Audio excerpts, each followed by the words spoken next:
Hello বন্ধুরা, good morning, welcome back to my channel Amit Joya চ্যানেলে তোমাদেরকে অনেক স্বাগত, অনেক ভালোবাসা জানিয়ে আজকে একটা নতুন ব্লগ শুরু করছি। আজকে হলো সপ্তাহের শুরু সোমবার, আর আজকে আমাদের পরম প্রিয়ময় শ্রী শ্রী ঠাকুর অনুকূলচন্দ্রের 138তম জন্মতিথি, তার নবমী তিথি উৎসব। সত্যি খুব ভালো আজকের দিনটা, দয়ালের কাছে সবার মঙ্গল কামনা প্রার্থনা করছি। তো ঠাকুর সেবা দিয়েছি, আর তালে বড়া দিয়ে আজকে ঠাকুর সেবা দিলে সত্যি খুব ভালো হয়। তো যাক, আর আমাদের ঠাকুরের মন্দিরে তালনবমী দিবস 16 সেপ্টেম্বর সেটাই উদযাপন করা হবে। তো স্কুলে যাওয়ার জন্য রেডি হয়েছি, বেরোবো এখন। তো চলো, সারাদিন তোমরাও সাথে থাকো, স্কিপ না করে ভিডিওটা দেখতে।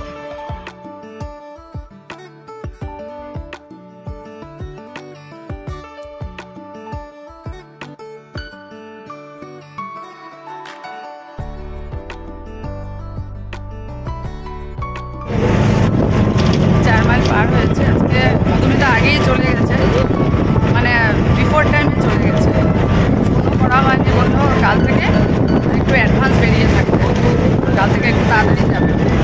তো সাবদিনে যাচ্ছি, মাম্পির সাথে অনেকক্ষণ কথা বললাম। এই আজকে তালনবমী তিথি, সন্ধ্যার সময় আলোকসজ্জা হবে, দিয়াবাতি জ্বালাবো, জ্বালাই প্রত্যেক বছর। আজকে তো দেখো অনেকে গেছে এখান থেকে, অনেক গুরু ভাইরা।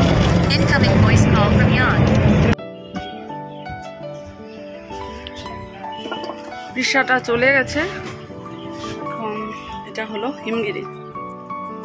প্রচুর রোদ, প্রচুর। মেঘনা স্যারের স্কুটিতে আসলাম, হেঁটে আসার সাহস নেই, যদিও গ্লাসও এনেছি, ছাতাও আছে, তবু বাসে বসে আছে, ছাড়েনি এখন। ভাদ্র মাসের রোদ, আর এই রোদে কিন্তু ভাদ্র মাসের রোদে ডাল পাকে, তাই তো আজকে তালনবমী তিথি। আজকে সবার বাড়িতে সবাই আলোকসজ্জা করবে। 16 তারিখে আমরা মন্দিরে উৎসব উদযাপন করবো। প্রচুর রোদ, প্রচুর, মানে দোকানের সাইডেও যেমন খুব রোদ লাগছে। ছেলে তো কম্পিউটার ক্লাসে চলে গেছে, অমিতাভ বাড়ি পৌঁছবে। আজকে আমার লেট হবে, এই 10টা 4:45 গিয়ে পৌঁছবে। আর সকালবেলা একটু খেয়ে এসেছি, আর একটু রেস্ট করে রেখি, ক্লাসও আছে।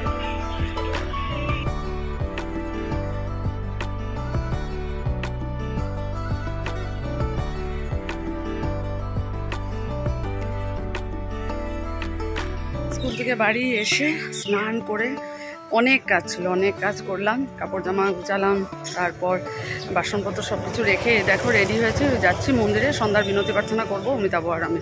তো টমটমে চলে যাব, ছেলে তো স্কুটি নিয়ে গেছে কম্পিউটার ক্লাসে।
চলো প্রার্থনাটা করে নিই। আজকে তালনবমী তিথি, আমি বললাম অন্তকে চলো আজকে প্রার্থনাটা ঠাকুরের মন্দিরেই করি, বাড়ি গিয়ে সন্ধ্যাবাতি দেবো, আলোকসজ্জা করবো, ক্লাস আছে।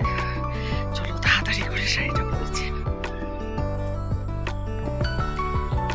প্রার্থনা শেষ হলো, এখন একটু প্রসাদ নিয়ে নেবো, সন্ধ্যা প্রসাদ দিচ্ছে। যাচ্ছি মন্দির থেকে বাড়ি গিয়ে ক্লাস করাবো, আর সন্ধ্যার পর ঠাকুরের সামনে একটু আলোকসজ্জা করব।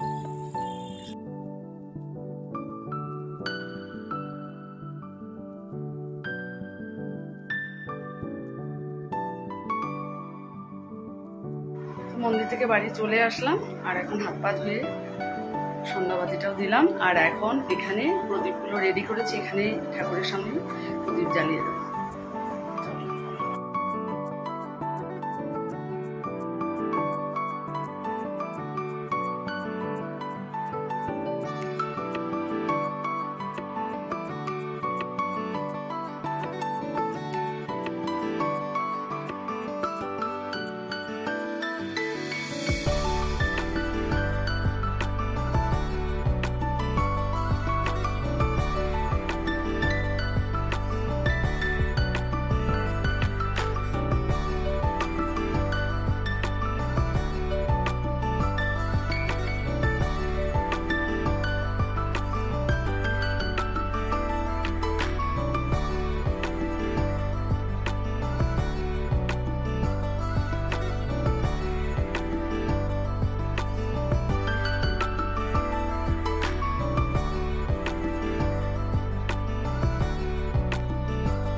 আলোকসজ্জা হয়ে গেল, ঠাকুরের সামনে এখানে দিয়াবাতি জ্বালিয়েছি, বাইরেও নিয়ে দিয়ে এসেছি। প্রথম বলেছিলাম যে কোথায় দেবো, অমিতাভ বললো চলো আমি ঠিক করে দিচ্ছি। তো ভালো লাগছে, বাইরে জ্বালিয়েছি, আর আজকের দিনে সবার বাড়িতে জ্বালাচ্ছে। আজকে আমরা বাড়িতেই আলোকসজ্জা করলাম, আর মন্দিরে তো রেডি হচ্ছে 16 সেপ্টেম্বরের জন্য। তো আজকে তালনবমী তিথিতে মানে সন্ধ্যার বিনতি প্রার্থনা করলাম মন্দিরে, এটা ভীষণ ভালো লাগছে। তার মধ্যে আজকে শাড়ি পরে ঠাকুরের সামনে দিয়াবাতি জ্বালিয়েছি, এই তালনবমী তিথিতে এটা ভীষণ ভালো লাগছে। মন্দিরে যাবো বলেই শাড়ি পরেছি, বাড়িতে তো থাকলে হয় না। তো যাক, ঠাকুরের দয়া সবই। অমিতাভ বেরিয়েছে, ছেলে এখনো বাড়ি আসেনি কম্পিউটার ক্লাস থেকে। আমি এখন ক্লাসে বসবো, প্রীতি আর আকাঙ্ক্ষা চলে এসেছে। আমি একটু প্রথমে ফ্রেশ হয়ে নিই, তারপর চলো, পুরো ঘেমে অবস্থা নেই। চলো সঙ্গে থাকো। রাজা রাজা গগনা ছায় হরি ভুবনা বিহানায় পশু পঞ্ছি সুখাপা।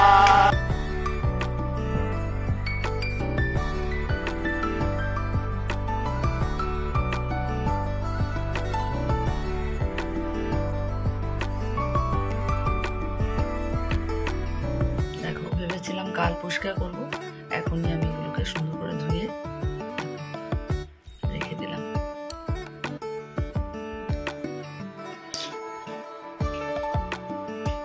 স্কুল থেকে বাড়ি এসে অমিতাভর ভাতটা দেওয়ার পর আমি মুসুর ডাল ভিজিয়ে রেখেছিলাম মন্দিরে যাওয়ার আগে।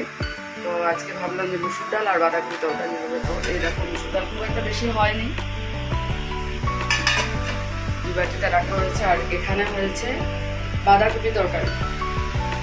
আর ডাল পেস্ট করে রেখেছি, ফ্রিজে রেখে দিয়েছি, বাইরে রাখলে নষ্ট হয়ে যাবে, কাল ডালে বড়া হবে।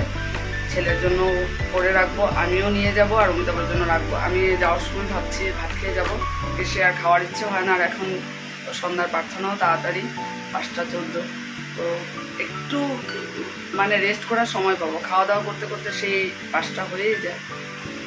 তো চলো তাড়াতাড়ি খাওয়া দাওয়া করে একটু রেস্ট করি। রাতে ঘুমটা ভালো করে না মানে হলে পুরোপুরি 5 ঘন্টা যদি না ঘুমোতে পারি, সকালবেলা সত্যি চোখ খোলার ইচ্ছে হয় না, উঠতে তো হয়। চলো ডিনারটা রেডি করে অমিতাভ বললো তাড়াতাড়ি দিয়ে দাও, খাওয়া দাওয়া করে রেস্ট করে একটু সময় পাবো তাহলে। তো আজকের মতো সব কিছু কাজ শেষ করে বিছানায় এসে বসেছি। আর এখন দেখো রাত বাজে, এখানে আছে 11:30, এটা 15 মিনিট ফাস্ট আছে, 11:15 হবে। অনেক কাজ করলাম, খাওয়া দাওয়ার পরও সেই সব কিছু এখানে ডাইনিং টেবিলে এনে রাখলাম।